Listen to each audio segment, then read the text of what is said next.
नमस्कार, बहुत स्वागत आप सभी का। आप देख रहे हैं हकीकत क्या है। मैं हूं सौरभ शर्मा। पाकिस्तान पर अब सबसे थोड़ी देर पहले एक बहुत बड़ा खुलासा हुआ है और ये खुलासा Indian army chief general Upendra Dwivedi ने किया है। भारतीय आर्मी चीफ ने ऑपरेशन सिंदूर के दौरान हुई एक घटना का जिक्र किया और बताया कि भारत के हमले के वक्त इंडियन आर्मी ने पाकिस्तानी सेना के ऑफिशियल्स के बीच हो रही बातचीत के एक हिस्से को इंटरसेप्ट किया था, जिसमें पाकिस्तानी सेना का अफसर अपने फौजियों को यह कह रहा था कि बहुत हुआ, फाइल छोड़ो, जल्दी से मुजफ्फराबाद भागो। मतलब यह कि उस वक्त हिंदुस्तान के हमले में पाकिस्तान की ऐसी दुर्गति हो गई थी कि पाकिस्तान को पीओके पर भारत के कब्जे का डर लगने लगा था। इस बीच आज ही भारत के chief of defence staff general Anil Chauhan ने एक हिंट दिया कि भारत अगला युद्ध जल, थल और नभ तीनों से लड़ सकता है। सीडीएस ने यह भी कहा है कि भारत को न सिर्फ अपनी मिसाइल्स की रीच को और ज्यादा बढ़ाना होगा, बल्कि 24 घंटे 365 दिन युद्ध के लिए रेडी रहना होगा। तो क्या भारत भविष्य के एक बहुत बड़े युद्ध की तैयारी कर रहा है? क्या यह युद्ध नवंबर से पहले हो सकता है? अगर हां, तो हिंदुस्तान इसके लिए क्या तैयारी कर रहा है? कौन कौन से नए खतरनाक हथियार ला रहा है? सब कुछ आपको बताते हैं इस रिपोर्ट में। अगली पीढ़ी के टैंक, हाइपरसोनिक मिसाइल, बिना पायलट वाले लड़ाकू विमान, न्यूक्लियर पावर से लैस warships, laser based weapons, drones और एंटी ड्रोन सिस्टम्स, ये सब आने वाले हैं। पाकिस्तान की धक धक बढ़ने वाली है। चीन की, अमेरिका की टेंशन भी बढ़ने वाली है। घर में दुबक जाएंगे चीन पाकिस्तान। मोदी सरकार ने बना लिया है Indian army, Indian navy, Indian air force की ताकत बढ़ाने वाला प्लान। यह इंडियन आर्म्ड फोर्सेस की ताकत बढ़ाने वाला 15 साल वाला रोड मैप है। इसमें एआई यानी आर्टिफिशियल इंटेलिजेंस है, परमाणु शक्ति है, आवाज से भी तेज हाइपरसोनिक शक्ति। सेना, नौसेना, वायुसेना वाले 15 साल के रोड मैप के नतीजे आज से ही दिखने लगे हैं।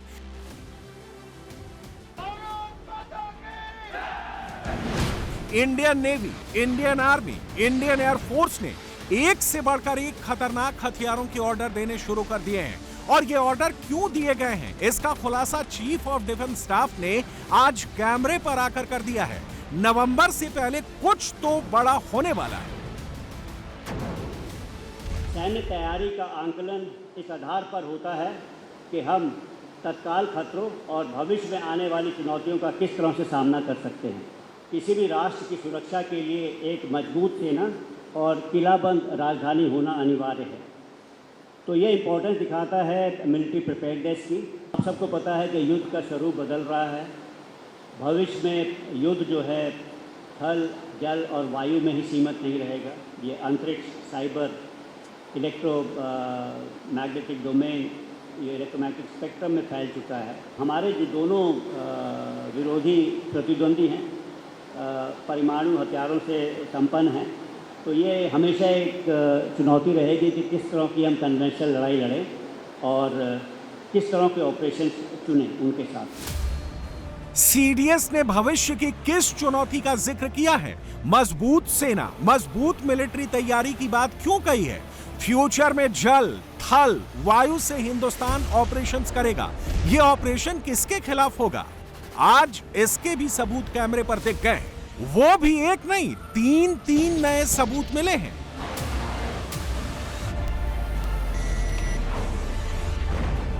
यह तस्वीर पाकिस्तान के कब्जे वाले कश्मीर से आई है। पाकिस्तानी आर्मी चट्टानों की आड़ में डबल लेयर बंकर्स तैयार करवा रही है। इन्हीं बंकर्स को आतंकियों के लॉन्च पैड्स के लिए इस्तेमाल किया जाएगा। दूसरी तस्वीर पाकिस्तानी आर्मी और लश्कर के आतंकियों की मुलाकात की है। पाकिस्तानी सेना ने मुनीर के ऑर्डर पर एक बार फिर से सैफुल्ला कसूरी जैसे लश्कर के कमांडर से मुलाकात शुरू कर दी है। और इसी के बाद लश्कर के पॉलिटिकल विंग पीएमएमएल ने अपने नकाबपोश आतंकवादियों की नई तस्वीरें रिलीज कर दी हैं। और यह तय मानिए कि भारत सरकार को इसकी पूरी रिपोर्ट मिल गई है। और अब किसी भी वक्त एक्शन शुरू हो सकता है। पाकिस्तान के द एंड का काउंटडाउन शुरू हो गया है और इसका आगाज अक्टूबर से हो जाएगा। अब आप सोचेंगे अक्टूबर में ऐसा क्या होने वाला है, तो बहुत गौर से सुनिएगा। अक्टूबर में इंडियन एयरफोर्स को हथियारों और मिसाइलों से लैस तेजस MK-1A लाइट कॉम्बैट एयरक्राफ्ट की डिलीवरी हो जाएगी। अगले महीने इंडियन एयरफोर्स को 2 नए तेजस MK-1A फाइटर एयरक्राफ्ट मिल जाएंगे और इस महीने यानी सितंबर में तेजस MK-1A लड़ाकू विमानों पर वेपन्स और मिसाइल की टेस्टिंग भी पूरी कर ली जाएगी। तेजस MK-1A लाइट कॉम्बैट एयरक्राफ्ट पर जिन मिसाइल्स की टेस्टिंग की जाएगी उनमें एक है अस्त्र BVR यानी beyond visual range air to air missile, दूसरी है ASRAAM यानी advance short range air to air missile, तीसरी है फ्रांस से भारत को मिली हैमर मिसाइल और चौथी है 5th generation dual use air to air और एयर डिफेंस मिसाइल पाइथन 5। इन मिसाइलों से लैस होने के बाद Tejas MK-1A light combat aircraft Hindustan के दुश्मनों के लिए साक्षात मौत कैसे बन जाएगा, इसकी एक झलक आपको तेजस से फायर की जा रही पाइथन 5 मिसाइल में मिल जाएगी। बात सिर्फ तेजस MK-1A पर खत्म नहीं होती। पाकिस्तान को सबक सिखाने के लिए इंडियन एयरफोर्स कुछ और बड़े विस्फोटक प्लान पर काम कर रही है। रिपोर्ट्स के मुताबिक भारतीय वायुसेना 75 HAPS यानी high altitude pseudo satellite 72,000 feet की ऊंचाई पर या कहें कि आसमान में 22 किलोमीटर की दूरी पर एक बार में 1 से 2 महीने तक रह सकती है और एक बड़े इलाके को आसमान से कवर करते हुए दुश्मनों पर पैनी नजर रख सकती है। इसके अलावा इंडियन एयरफोर्स और इंडियन आर्मी 13 टन वाले स्ट्राइक अनमैन्ड एयरक्राफ्ट RPSA की 150 यूनिट भी प्रोक्योर कर सकती है। आपको बता दें कि भारत अपने स्वदेशी स्ट्राइक अनमैन्ड एयरक्राफ्ट पर भी काम कर रहा है, जिसमें से एक है घातक। ये एक ऐसा शक्तिशाली ड्रोन जेट है जिसे भारतीय वायुसेना के लिए बनाया गया है। इसकी तुलना अमेरिका के B-2 स्टेल्थ बॉम्बर से होती है। घातक ड्रोन फ्लाइंग विंग डिजाइन पर आधारित है, यानी एयरक्राफ्ट अपने साथ ज्यादा से ज्यादा ईंधन और हथियार ले जा सकता है। घातक ड्रोन तेज रफ्तार में अच्छा खासा पेलोड कैरी कर सकता है। यह अपने टारगेट्स को ऑटोमेटिकली निशाना बना सकता है। घातक के अलावा भारत रुस्तम 2 नाम का एक UAV पहले ही बना रहा है। रुस्तम 2 को लगातार 18 घंटे तक उड़ाया जा सकता है, जो 30,000 फीट की ऊंचाई तक जा सकता है। भारत को ऐसे खतरनाक UAVs और फाइटर एयरक्राफ्ट्स की जरूरत इसलिए भी है क्योंकि पाकिस्तान ने अपने टेरर इंफ्रा को फिर से खड़ा करना शुरू कर दिया है।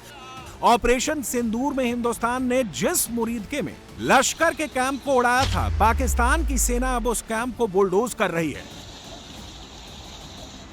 मुरीदके में लश्कर के कैंप की तस्वीरें आपके सामने हैं। मुनीर इन टेरर कैंप्स को फिर से खड़ा करने जा रहा है और पिछली बार की तरह इस बार भी इन कैंप्स का एक ही इलाज है और वो है हिंदुस्तानी मिसाइल्स। और भारत ने इस धमाके की तैयारी युद्ध स्तर पर शुरू कर दी है। CDS ने कैमरे पर आकर पाकिस्तान का होश उड़ाने वाली धमाकेदार बात कह दी है। बालाकोट के ऑपरेशन के बाद में भारत ने लॉन्ग रेंज प्रिसीजन स्ट्राइक्स, लंबी दूरी पर सटीक मार करने वाले हथियार और पोस्ट स्ट्राइक डैमेज असेसमेंट, इन सब चीज़ों के ऊपर ध्यान दिया। हर एक बार एक ही अगर हम स्ट्रैटेजी इस्तेमाल करें तो उसमें कभी सरप्राइज या डिसेप्शन नहीं होगा। आपको पता है 16 के अंदर 2016 के अंदर जब उड़ी के टेरर अटैक हुए थे और सर्जिकल स्ट्राइक हुई थी तो हम लोग ने ज़मीनी सहारा लिया था। ज़मीन के रास्ते से पाकिस्तान की सीमा में गए थे और उनके टेररिस्ट कैंप्स को हमने जो है ना बर्बाद किया था। उसके बाद पुलवामा का अटैक हुआ था तो हम लोग ने जो है बालाकोट के अंदर जो स्ट्राइक की थी, खैबर पख्तूनवा में जो कश्मीर से लगा हुआ है, उसमें हवाई सहारा लिया था, हवाई जहाज की मदद ली थी। जब पहलगाम हुआ तो हमारे पास में जो विकल्प था, जो हमारे पास था, जिसके अंदर सरप्राइज़ हो सकती थी, और ये जो था क्योंकि हमने बालाकोट के बाद अपनी क्षमताएं बढ़ाई थी लॉयटर एमिनेशन की, प्रिसीजन स्ट्राइक्स हथियारों की, तो हम लोग चाहते थे कि लोअर एयर स्पेस में लॉयटर एमिनेशन और ड्रोन से जो है उनका इस्तेमाल करें। कुछ एक जब हमारी बातचीत हुई पॉलिटिकल लीडरशिप के साथ, तो ऐसा लगा कि ड्रोन और लाइटर एमिनेशन से ही पूरी तरह राजनीतिक लक्ष्य पाना संभव नहीं था। भावलपुर और बुरुकी जैसे आतंकवादी ठिकाने, स्पेशली भावलपुर जो कि काफ़ी फासले पे था, उसको निशाना बनाने के लिए जो एयर पावर का इस्तेमाल करना ज़रूरी हो गया था। तो इसलिए जो है हमें अपनी योजना में थोड़ी बहुत तब्दीली करनी पड़ी। और जो है स्टेल्थ टेक्नोलॉजी और मोबिलिटी हाइपरसोनिक वेपन्स के कारण ये बढ़ती जा रही है, जिसमें जो है किसी भी चीज़ को किसी भी दूरी तक टारगेट कर सकते हैं। एयर डिफेंस जो है बहुत ज़रूरी हो जाता है और इसीलिए जो है जो प्रधानमंत्री जी ने, हमारे माननीय प्रधानमंत्री जी ने 15 अगस्त के अभिभाषण में अपना सुदर्शन चक्र के बारे में बात की थी। यह पहला युद्ध था जिसमें जो है नॉन कॉन्टैक्ट युद्ध था, जिसमें हमने दुश्मन का आमने सामने की लड़ाई बहुत कम की। हमने अगर दुश्मन को देखा तो सेंसर के थ्रू या सैटेलाइट इमेजेस के थ्रू दुश्मन को देखा, ना कि आमने सामने। 24/7 365 डेज, मतलब इस तरह की तैयारी हमेशा रहनी पड़ेगी। या मैं इसलिए भी कह रहा हूँ क्योंकि ऑपरेशन सिंदूर जो है ऑफिशियली टर्मिनेट नहीं किया गया है, लेकिन फिर भी जो इसी कारणवश और वैसे भी मतलब हमें जो है इसके बाद में हमेशा जो है चौकन्ना रहना पड़ेगा। टेररिस्ट को कहीं पे भी जो है ढूंढ करके मारेंगे। इसके ऊपर दो तात्पर्य होते हैं, मतलब हमारे इंटेलिजेंस जो है पूरे हमारे जो शत्रु देश हैं पूरे एरिया को कवर करना पड़ेगा, और ऑपरेशनल रीच जो है हमारी हथियारों की जो रीच है वो बढ़ानी पड़ेगी, गहराई, दायरा और डोमेन, तीनों में। डोमेन से मेरा मतलब है नभ, जल और थल, और इसके अलावा साइबर स्पेस, इन सब में।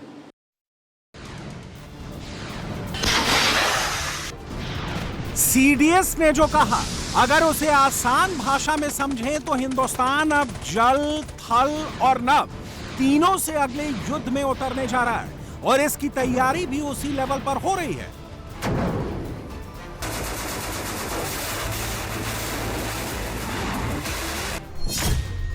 रिपोर्ट्स के मुताबिक इंडियन आर्मी 20 से 200 किलोमीटर तक मार करने वाले 800 लॉइटरिंग वेपन्स भी प्रोक्योर करने का प्लान बना रही है। इसके अलावा इंडियन आर्मी को 5 किलोमीटर से ज्यादा दूरी तक मार करने वाली 50,000 ATGMS यानी एंटी टैंक गाइडेड मिसाइल्स की भी जरूरत है।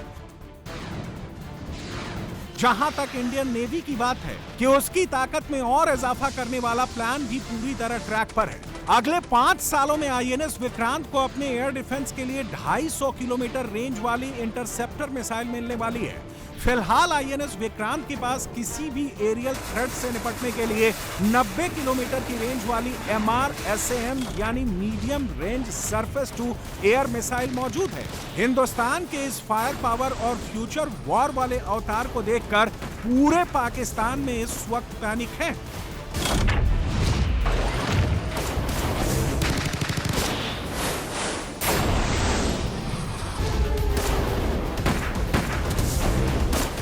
पहले इंडिया पाकिस्तान की जंग हुई है। अगर हम बात करें वेपन्स की, अगर बात करें असले की, ज्यादा असला किसके पास है आपके ख्याल से? इंडिया के पास है या पाकिस्तान के पास है जंग के लिए? असला तो ऑलरेडी इंडिया के पास ज्यादा है पाकिस्तान की निस्बत। अच्छा, अभी आपने बोला ऑलरेडी इंडिया के पास ज्यादा है। अभी इंडिया इतने बिलियन डॉलर, 1200 बिलियन डॉलर का असला खरीद रहा है। 12 बिलियन डॉलर, ठीक है, और पाकिस्तान को भी खरीदना पड़ेगा। जब से पाकिस्तान और भारत के दरमियान सीज फायर हुआ, उसके बाद से अमेरिका की CIA ने भी देखा कि वेस्टर्न ममालिक के साथ और रशिया के साथ जो भारत के आर्म्स की डील है, भारत उन्हें बढ़ा रहा है, भारत अपने ऑर्डर्स बढ़ा रहा है, और उन्होंने ये भांप लिया, उन्होंने स्मेल कर लिया कि भाई भारत अगले हमले की तैयारी के लिए इस वक्त को बाय कर रहा है। अब भारत की जो एक्टिविटीज हैं, अगर आप उन्हें देखें, भारत जो है उसने अपनी ड्रोन्स की एक्सरसाइजेस की हैं पाकिस्तान के बॉर्डर पर। उसने राजस्थान के बॉर्डर के ऊपर, पाकिस्तान के बॉर्डर के करीब इन्होंने 2 मरतबा इंडियन एयरफोर्स ने अपनी जंगी मशक़ें की। फिर ये अपनी नेवी की ड्रिल्स कर रहे हैं। फिर श्रीनगर के ऊपर एक बहुत ही इंक्रीज्ड फ्लाइट एक्टिविटी जो है इंडियन एयरफोर्स के फाइटर जेट्स की, वो देखी गई।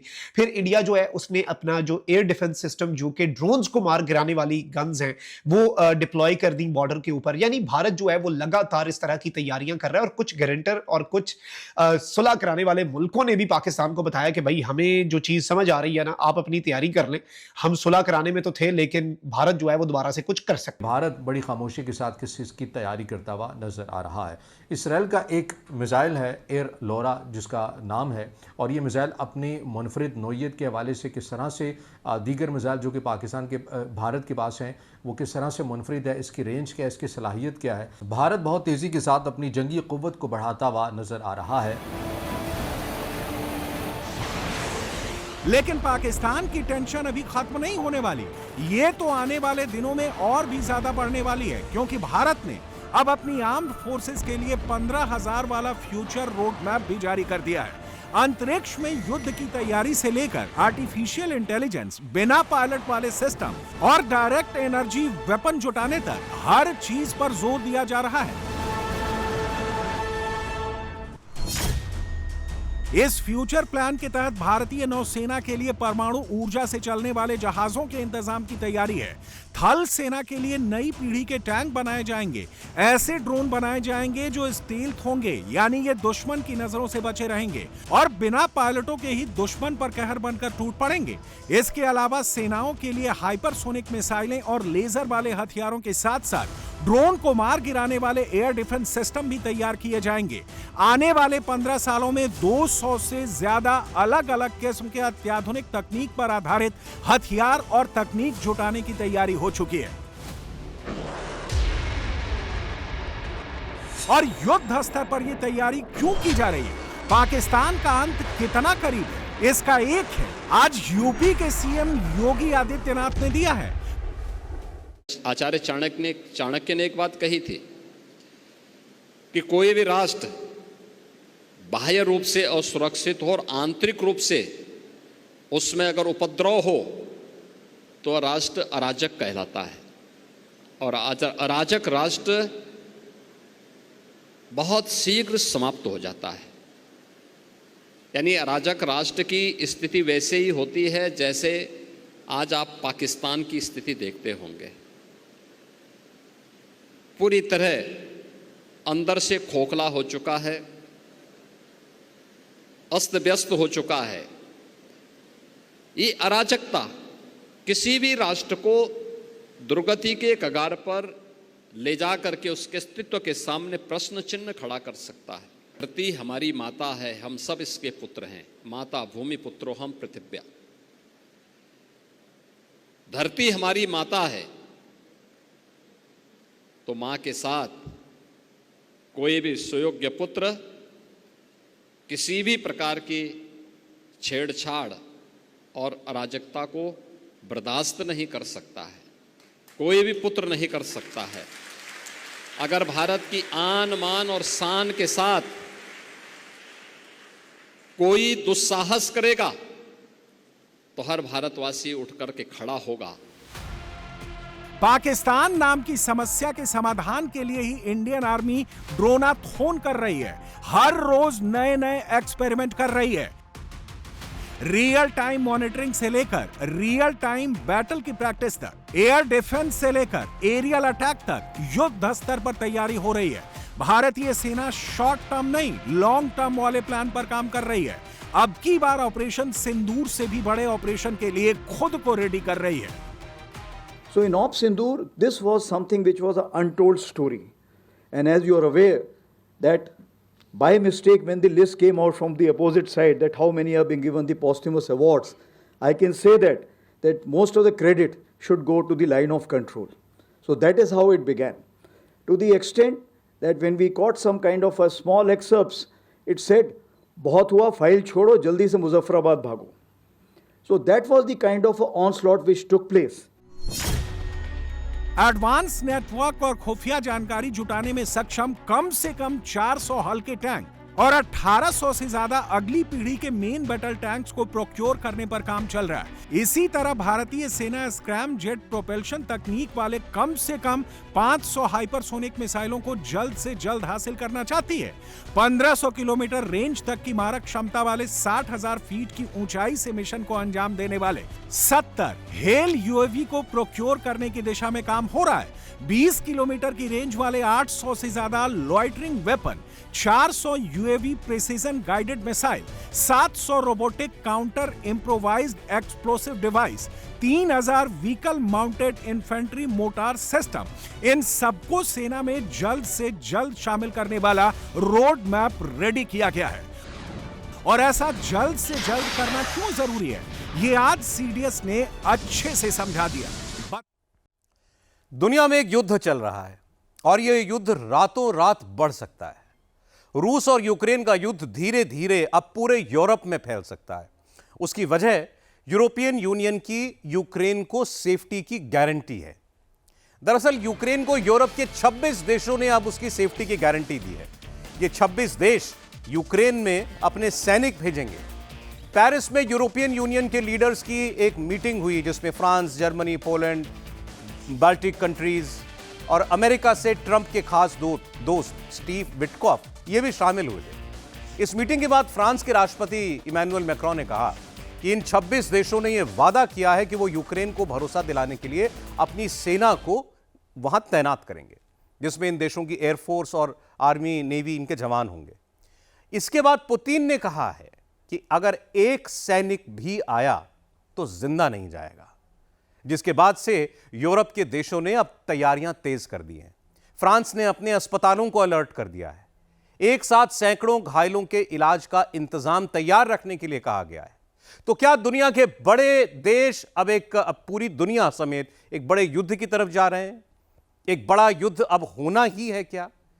क्या एक पुतिन के खिलाफ 26 मुल्कों ने बड़ी तैयारी कर ली है और पुतिन अकेले ही इन 26 देशों से कैसे भिड़ने को तैयार हैं? देखिए आप।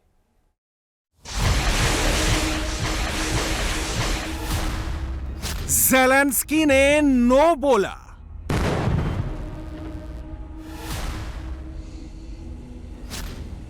पुतिन का खून खौला।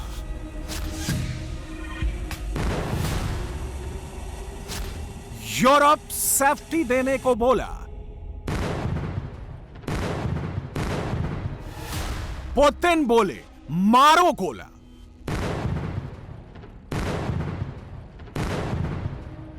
Что касается возможных контингентов воинских на Украине. Но это одна из первопричин втягивания Украины в НАТО. Поэтому если там будут появляться какие-то войска, особенно сейчас, в ходе ведения боевых действий, исходим из того, что это будут законные цели для их поражения. 1289 दिन हो गए, 3 लाख सैनिक मारे गए, खरबों का नुकसान हुआ, नतीजा कुछ नहीं निकला। ना नाटो कुछ कर पाया, ना ट्रंप की कुछ चल पाई। नॉन स्टॉप गोले चल रहे हैं, नॉन स्टॉप ड्रोन अटैक हो रहे हैं, नॉन स्टॉप मिसाइल चल रही है। पुतिन किसी की नहीं सुन रहे हैं। यूरोप के जो नेता ट्रंप के दूत स्टीव विटकॉफ के रुख को पसंद नहीं करते, वो उनकी आलोचना करते हैं। दिक्कत यह है कि उन्हें ट्रंप का स्टैंड भी नहीं पसंद आता और यही सारे मसले की जड़ है। समाधान को लेकर लोगों के तरीके अलग अलग हो सकते हैं। यूरोप में कुछ लोग हैं जो कहते हैं कि आखिरी यूक्रेनी नागरिक बचने तक लड़ाई करेंगे, और फिर कुछ लोग ऐसे भी हैं जैसे अमेरिका के मौजूदा प्रशासन में। खुद अमेरिकी राष्ट्रपति इस मसले का हल शांतिपूर्ण तरीके से तलाशने की कोशिश कर रहे हैं। हम प्रेसिडेंट ट्रंप की अगुवाई में अमेरिकी प्रशासन का रुख देख रहे हैं, और बात सिर्फ फोन कॉल तक सीमित नहीं, वो पूरी ईमानदारी से मसले का हल निकालने के लिए इच्छुक हैं। मुझे लगता है कि अंधेरे की आखिर में उम्मीद की एक किरण दिखती है। अब देखिए आगे क्या होता है। अगर शांतिपूर्ण तरीके से समाधान नहीं निकला तो फिर हम ये मसला ताकत के दम पर अपने तरीके से सुलझाएंगे। पुतिन ने यह बात उस वक्त की थी जब वो चीन में थे। एक अकेले पुतिन से यूरोप और ट्रंप का पसीना छूट गया है। अब तो पुतिन, जिनपिंग और मोदी का एक नया वर्ल्ड ऑर्डर सेट हो गया है। ये देखकर तो ट्रंप का गला सूख गया है और यूरोप का माथा ठनक गया है, क्योंकि पुतिन ने यूक्रेन पर फायर और तेज कर दिया है।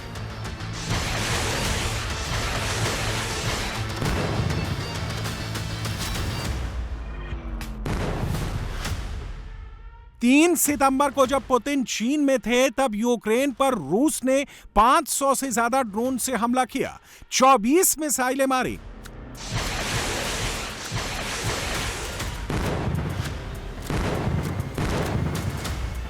यह हमला उस वक्त किया गया जब ज़ेलेंस्की और ईयू के नेता यूक्रेन की सेफ्टी को मजबूत करने और ट्रंप की कोशिशों को तेज करने की स्ट्रेटजी बना रहे थे।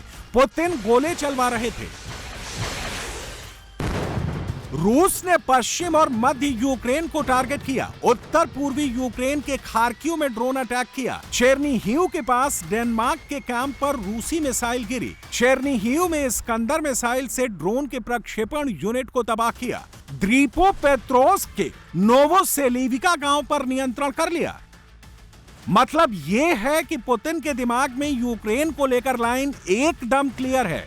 शांति से आओगे तो सॉल्यूशन मिलेगा, ताकत दिखाएंगे तो मिसाइल का गोला मिलेगा। दरअसल पुतिन ने व्लादिवोस्तोक से पहले बीजिंग में ही इंडिकेशन दे दिया था कि जिस भाषा में बात करना यूरोप और अमेरिका चाहेंगे, उस भाषा में वो बात करने को राजी हैं। उसी के फौरन बाद फ्रांस के राष्ट्रपति मैक्रो ने ज़ेलेंस्की को कॉल किया। यूरोपियन यूनियन के सभी 26 देशों के लीडर्स को पेरिस बुलाया। पेरिस में यूरोपियन यूनियन के तमाम नेता इकट्ठे हुए। Germany, Poland, Baltic countries, America से ट्रंप के गोल्फ बॉडी और खास यार स्टीव विटकॉफ को भी बुलाया गया। सारे इकट्ठे हुए और इस बात पर राजी हुए कि यूरोपियन यूनियन के 26 देश अपनी सेना यूक्रेन भेजेंगे, यूक्रेन को सिक्योरिटी गारंटी देंगे। इच्छुक लोगों का हमारा ये गठबंधन शांति का गठबंधन है। आज हमारे गठबंधन ने एक सैन्य और राजनीतिक प्रतिबद्धता का प्रस्ताव सामने रखा है। इसमें 35 सदस्य देश शामिल होंगे। इस प्रस्ताव के जरिए हम सब यूक्रेन को शांति और सुरक्षा की गारंटी देंगे। शांति और सुरक्षा की इस गारंटी का दूसरा पहलू भी है, जिसे हम भरोसा दिलाने वाले बल कहते हैं। हाँ, आज हम 26 देशों ने औपचारिक तौर पर खुद को इसके लिए वचनबद्ध किया है। अभी कुछ देश हैं जो इस पर विचार कर रहे हैं, लेकिन 26 देशों ने वादा किया है कि वो यूक्रेन को भरोसा दिलाने के लिए अपनी सेना वहां तैनात करेंगे। ये सुरक्षा बल जल, थल और वायु सैनिक होंगे जो युद्ध विराम या फिर शांति समझौते के बाद यूक्रेन को उसकी सीमाओं की हिफाजत का भरोसा देंगे। इस फोर्स का मकसद रूस के खिलाफ युद्ध करना बिल्कुल भी नहीं होगा, लेकिन ये बल शांति और सुरक्षा की गारंटी देने और रूस को सामरिक संदेश देने के लिहाज से बेहद अहम है। ये सुरक्षा बल युद्ध विराम के ढांचे के तहत यूक्रेन में तैनात होंगे। हालांकि इनको मोर्चे पर नहीं, बल्कि ऐसे इलाकों में तैनात किया जाएगा जिनके बारे में हम बाद में फैसला करेंगे। लेकिन सिक्योरिटी की गारंटी देने वाले इन बलों का मकसद कोई नया हमला करने से रोकना होगा, और इसमें 26 देशों को शामिल करने का मतलब ही यही है कि यूक्रेन को लंबे वक्त तक सुरक्षा की गारंटी दी जाएगी। Et à impliquer les 26 États très clairement dans la sécurité durable de l'Ukraine। जिस दौरान ये बातें मीटिंग में तय हुई, उसी वक्त यूरोपियन यूनियन के सारे नेताओं ने मोदी को कॉल किया, जो बताता है कि ट्रंप से कुछ नहीं होने वाला। उम्मीद की किरण मोदी ही हैं, क्योंकि मोदी का रूस यूक्रेन युद्ध पर बैलेंस अप्रोच है और उन्हें उम्मीद है कि मोदी बीच में आएंगे तो पॉजिटिव रिजल्ट ही लाएंगे। इस भरोसे के पीछे की वजह भी है। दुनिया जानती है कि भारत हमेशा से ग्लोबल पीस का पक्ष धर रहा है। पीएम मोदी कई बार कह चुके हैं कि ये वक्त युद्ध का नहीं, कई मंचों से शांति की बात कर चुके हैं। पुतिन और ज़ेलेंस्की दोनों ही मोदी को तवज्जो देते हैं, दोनों के मोदी से अच्छे रिश्ते हैं। दुनिया पीएम मोदी की बात सुनती है। यूक्रेन जंग ना रुकने से ट्रंप किरकिरी करवा चुके हैं और अब भारत, रूस, चीन के एक साथ ने मोदी की अहमियत और बढ़ा दी है। इसीलिए जब यूरोपियन यूनियन की बैठक में मैक्रो यूक्रेन को सुरक्षा की गारंटी देने की बात कर रहे थे, उसी वक्त पेरिस से ही ईयू यूरोपीय यूनियन के अध्यक्ष एंटोनियो कोस्टा और यूरोपियन कमीशन के अध्यक्ष उर्सुला वॉन डेर लेयन ने टेलीफोन पर पीएम मोदी से बात की, जिसकी तस्दीक नरेंद्र मोदी और यूरोपीय यूनियन दोनों ने एक्स पोस्ट पर की। मोदी ने दोनों के साथ संबंधों को देखते हुए यूरोपीय यूनियन से एफटीए पर बात की और रूस यूक्रेन युद्ध को आपसी बातचीत से सुलझाने का समाधान बताया। मोदी ने साफ संकेत दे दिया कि वो किसी एक के साथ नहीं है, वो उस रास्ते के साथ हैं जो शांति की तरफ जाता है। मोदी ने तो अपना रुख बता दिया है, लेकिन यूरोपीय संघ के यूक्रेन को सेफ्टी वाले गारंटी देने की बात से पुतिन उखड़ गए। पुतिन का व्लादिवोस्तोक से जो बयान आया है, उससे एक बात तो साफ हो गई है कि यूक्रेन का मामला अभी सुलझने वाला नहीं है, क्योंकि रूस 26 यूरोपीय देशों के यूक्रेन के सेफ्टी देने के मुद्दे पर भड़क गया है। पुतिन ने साफ कह दिया है कि अगर एक भी यूरोप का सैनिक यूक्रेन में देखा तब तक गोला मारेंगे। Касается возможных контингентов воинских в जहां तक यूक्रेन में सेनाओं की संभावित तैनाती की बात है, तो यही तो झगड़े की बुनियादी वजहों में से एक है। इसका मतलब यूक्रेन को जबरन नाटो में घसीटना है। अगर वहां किसी और देश की सेना आती है, खास तौर से जब हम जंग लड़ रहे हैं, तो हमारे लिए वो एक वाजिब टारगेट होंगे। अगर ऐसे फैसले हो जाते हैं जिनसे लंबे समय तक शांति बनी रहेगी, तो मुझे नहीं लगता कि हमें यूक्रेन की सीमा में रहने की कोई जरूरत होगी, क्योंकि अगर इन समझौतों पर सहमति बन जाती है तो मैं सबको यकीन दिलाता हूं, किसी को शक नहीं होना चाहिए कि हम अपने सारे वादे पूरे करेंगे। हम उन सिक्योरिटी गारंटीज का सम्मान करेंगे जो जाहिर है रूस और यूक्रेन दोनों के लिए होंगी।